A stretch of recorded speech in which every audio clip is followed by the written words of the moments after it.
بسم الله الرحمن الرحيم. الحمد لأهله والصلاة لأهلها، أما بعد، فأعوذ بالله من الشيطان الرجيم. بسم الله الرحمن الرحيم. لقد من الله على المؤمنين إذ بعث فيهم رسولا منهم يتلو عليهم آياته ويزكيهم ويعلمهم الكتاب والحكمة وإن كانوا من قبل لفي ضلال مبين. صدق الله العظيم. بلغ العلا بكماله كشف الدجى بجماله حسنت جميع خصاله صلوا عليه وآله. وقالت عائشہ صدیقہ رضی اللہ تعالی عنہا: لنا شمس وللآفاق شمس وشمسی خیر من شمس السماء وشمس الناس تطلع بعد فجر وشمسی تطلع بعد العشاء. معزز سامعین، اسٹیج پر رونق افروز علماء اعظام اور عزیز طلباء، آج کا یہ پروگرام 12 ربیع الاول کی مناسبت سے ہے. اللہ رب العزت نے ہم انسانوں پر بے شمار احسانات فرمائے. اتنا احسان فرمائے کہ خود فرمانے باری ہے وَإِن تَعُدُّوا نِعْمَةَ اللَّهِ لَا تُحْصُوهَا، کہ اللہ کی نعمتوں کو اگر شمار کرنا چاہو، گننا چاہو تو نہیں گن سکتے. لیکن اللہ رب العزت نے کسی احسان کو جتلایا نہیں. صرف ایک احسان ہے جس کو باری تعالیٰ نے قرآن کریم میں جتلایا ہے کہ میں نے تمہارے اوپر یہ بڑا احسان کیا ہے. اور وہ کون سا احسان ہے؟ آقا نامدار تاجدار مدینہ سرکار دو عالم صلی اللہ علیہ وسلم کو ہمارے درمیان بھیجنا، مبعوث فرمانا، یہ اللہ کا سب سے بڑا احسان. اسی کو ابھی میں نے تلاوت کیا، لقد من اللہ علی المؤمنین. اللہ نے احسان فرمایا ہے مسلمانوں کے اوپر کہ ان کے اندر ایک رسول بھیجا جو ان کے سامنے کتاب کی تلاوت کرتا ہے، ان کا تزکیہ کرتا ہے اور ان کو کتاب اور حکمت کی باتیں سکھلاتا ہے. یہ اللہ کا بہت بڑا احسان ہے.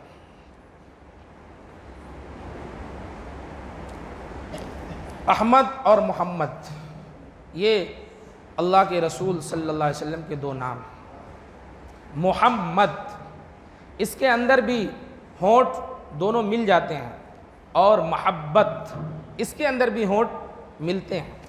اس سے پتہ چلتا ہے کہ ہمارے نبی محبتوں کو بانٹنے والے تھے. اسی لیے ایک موقع پر ایک بچی کے سر سے دوپٹہ گر گیا تو آقا نامدار تاجدار مدینہ سرکار دو عالم صلی اللہ علیہ وسلم نے اپنی چادر پیش فرمائی اور کہا اس بچی کے سر پہ رکھ دو. کسی صحابی نے کہا یا رسول اللہ وہ تو کافر کی بچی ہے، کافر کی بیٹی ہے. تو آپ نے فرمایا کافر کی بیٹی ہی صحیح، بیٹی تو ہے. آج کا یہ پروگرام اسی آقا نامدار تاجدار مدینہ سرکار دو عالم صلی اللہ علیہ وسلم کی مناسبت سے ہے، اور الحمدللہ پچھلے کئی سالوں سے یہ سلسلہ چلا آ رہا ہے. نبی کا انتخاب لاجواب تھا. نبی کے انتخاب میں ہر چیز بہترین تھی. نبی کے اجداد بہترین، نبی کی زبان بہترین، شہر ولادت بہترین، نبی کا قبیلہ بہترین، دادا کا انتخاب بہترین، والد ماجد کا انتخاب بہترین، والدہ ماجدہ کا انتخاب بہترین، نبی کے نام کا انتخاب بہترین، پرورش کے لیے عورت کا انتخاب بہترین، ازواج مطہرات کا انتخاب بہترین، بیٹوں اور بیٹیوں کا انتخاب بہترین، دوستوں کا انتخاب بہترین، کتاب کا انتخاب بہترین. دین کا انتخاب بہترین، گویا ہر چیز بہترین تھی۔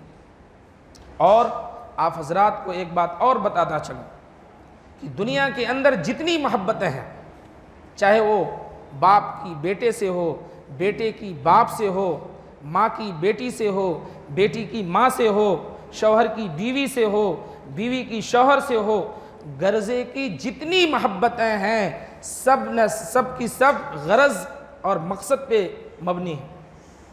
سب کے پیچھے کوئی نہ کوئی غرض اور مقصد ہے۔ صرف اور صرف ایک محبت ہے جو بے غرض بے مقصد ہے، اور وہ ہے اللہ کے رسول صلی اللہ علیہ وسلم کی محبت اپنی امت کے ساتھ۔ ہر وقت امتی امتی کی صدا، امتی امتی کی تڑپ، میری امت کا کیا ہوگا؟ یہ آقا کی محبت تھی، اور اتنی محبت تھی کہ دنیا میں تو چھوڑیے، عرش اعظم پر پہنچتے ہیں، سدرۃ المنتہا پر پہنچنے کے بعد جبریل امین ساتھ چھوڑ دیتے ہیں، اور آقا سے کہتے ہیں اب آپ آگے جائیے۔ آقا فرماتے ہیں جبریل میں تنے تنہا کدھر جاؤں، میں انجان مسافر ہوں۔ تو حضرت جبریل امین فرماتے ہیں اگر یکسر منہ برتر پرم فروغ تجلا بسوزت پرم، اگر ایک پر کے برابر بھی میں آگے بڑھوں گا تو میرے سارے پر جل کر کے راکھ ہو جائیں گے۔ یہ تو آپ کا مقام اور مرتبہ ہے کہ اس سے آگے جائیں۔ چنانچہ آقا آگے بڑھتے ہیں اور عرش اعظم پر پہنچ جاتے ہیں، جہاں اللہ رب العزت جلوہ افروز ہے، جس کو عرش اعظم کہتے ہیں۔ یہ ایک الگ موضوع ہے، اس کا کس حساب سے اس کو سمجھنا چاہیے، لیکن جب وہاں پہنچتے ہیں اور کچھ ایسا محسوس ہوتا ہے کہ اب میں جو ہے بہت ہی متبرک جگہ آ گیا ہوں، تو آپ 3 چیز کا ہدیہ پیش کرتے ہیں۔ جیسے جب کوئی مہمان کسی میزبان کے ہاں جاتا ہے تو کچھ ہدیہ اور تحفہ لے کر جاتا ہے، اور ہر مہمان اپنی حیثیت کے حساب سے لے کر کے جاتا ہے۔ چنانچہ اللہ کے رسول صلی اللہ علیہ وسلم اللہ کی بارگاہ میں پہنچتے ہیں تو 3 چیزوں کا ہدیہ پیش کرتے ہیں۔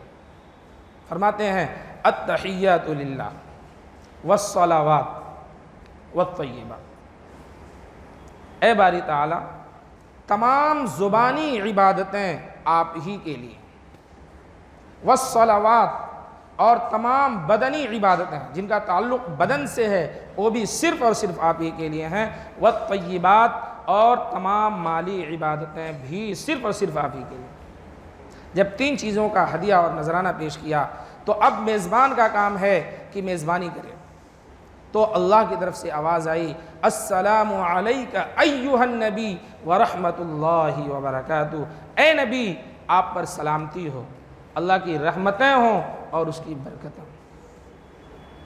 قربان جائیے اس آقا پر، اس محبت کرنے والی ذات پر کہ عرش اعظم پر پہنچی ہے، جس سے بڑھ کر کوئی دربار نہیں ہو سکتی، جس سے بڑھ کر کوئی مقام اور مرتبہ نہیں ہو سکتا، لیکن وہاں پہنچ کر کے بھی اپنی امت کو نہیں۔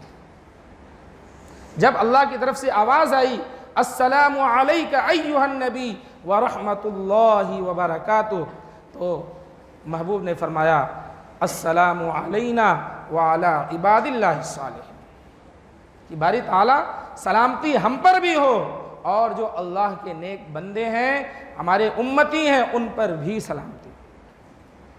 علماء نے لکھا ہے کہ یہاں تو قید ہے نیک بندوں کی، جو گنہگار بندے ہیں لیکن وہ مسلمان ہیں، گنہگار امتی ہیں، ان کا کیا؟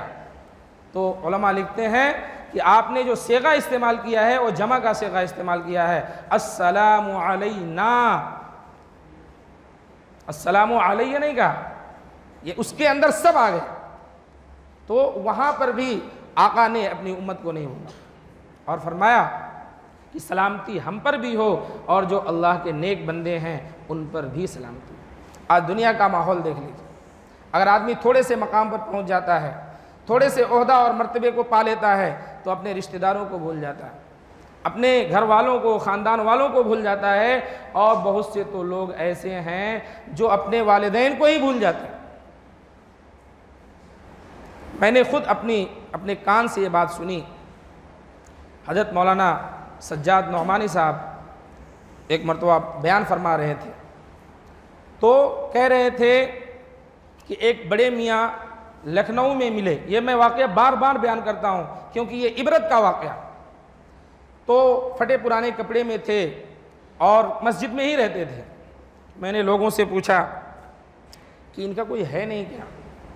تو لوگوں نے بتایا نہیں، ان کا بیٹا بہت بڑا انجینئر ہے اور امریکہ میں رہتا ہے.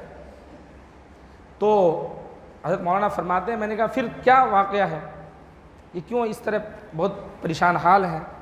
تو لوگوں نے بتایا کہ یہ بھی اپنے بیٹے کے پاس گئے تھے لیکن بیٹا بڑے پوسٹ پر ہے. بیٹے نے ایک دن اپنے والد محترم سے کہا کہ ابو اگر آپ کو میرے ساتھ رہنا ہے تو پینٹ شرٹ اور ٹائی میں رہنا ہوگا کیونکہ ہمارے پاس وی آئی پی مہمان آتے ہیں. اور وہ بیچارہ دیندار مسلمان کرتا پاجامہ ٹوپی اور داڑھی میں تھا. تو اس بچے نے کہا آپ کو داڑھی کو شیو کرانا ہوگا کیونکہ ہم کو آپ کو باپ کہتے ہوئے توہین ہوتی ہے کیونکہ ہمارے دوست لوگ بہت وی آئی پی قسم کے ہیں اور سب ماڈرن ہیں. تو باپ نے کہا، اس کی غیرت ایمانی کو دیکھی، باپ نے کہا بیٹا تیرے وی آئی پی مہمان تجھے مبارک، تیرا بنگلہ اور تیری گاڑی تجھے مبارک.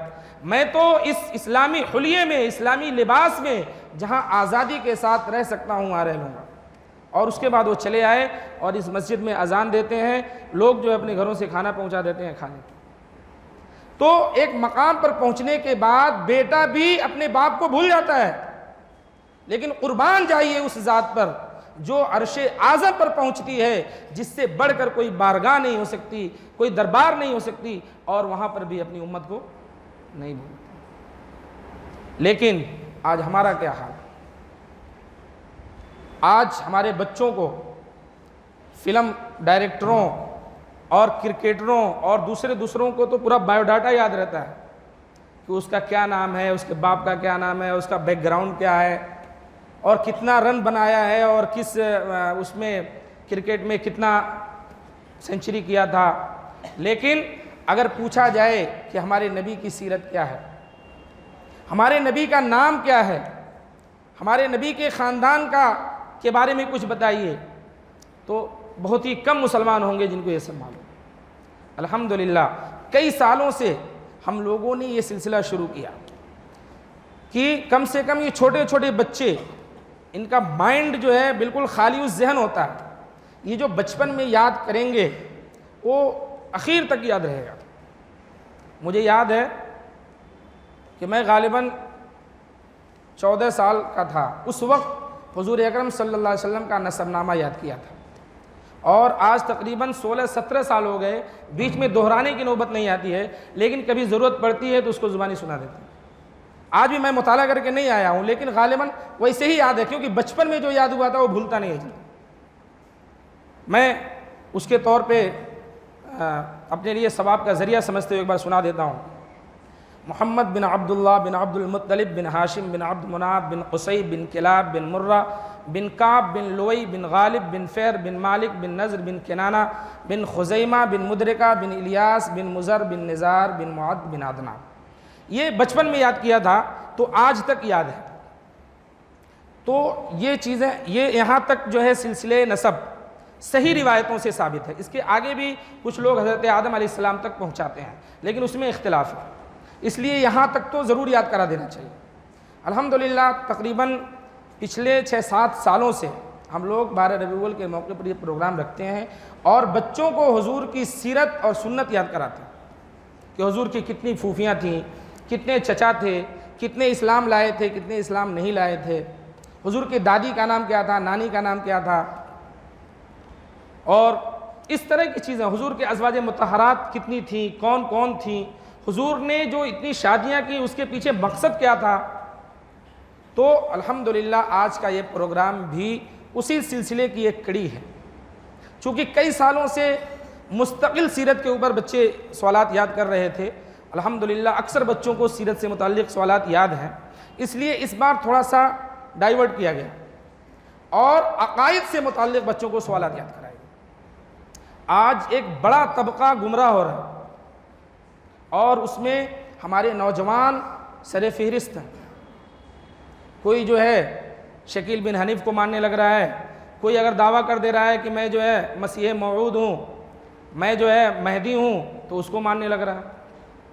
تو آج کے سوال جواب میں آپ کو یہ بتایا جائے گا کہ حضرت مہدی علیہ السلام کون ہیں، حضرت عیسیٰ علیہ السلام کب آئیں گے، اور ان لوگوں کے بارے میں کچھ یہ بچے سوال جواب کی شکل میں معلومات پیش کریں گے۔ آپ لوگوں کو اچھا لگے تو اس کو نوٹ کر لیجئے، اور نہیں تو یہاں سوال جواب کا پیپر موجود ہے، اس کو لیتے جائیے اور اپنے گھروں میں بچوں کو یاد کرائیے۔ آج اگر ہم نے اپنے بچوں کی دینی تربیت کی فکر نہیں کی تو ہمارے بچے دین سے بہت دور ہوتے جائیں گے، اور آپ آنکھوں سے دیکھ رہے ہیں کہ ہمارے بچے اور بچیاں کس طرح سے دین سے مرتد ہو رہے ہیں۔ صرف بچیاں ہی مرتد نہیں ہو رہی ہیں، بچے بھی دین سے دور ہو رہے ہیں۔ اور ظاہر سی بات ہے، اگر شکیل بن حنیف کو کوئی امام مہدی مان لے گا یا نبی مان لے گا تو وہ مرتد ہو گیا، کافر ہو گیا۔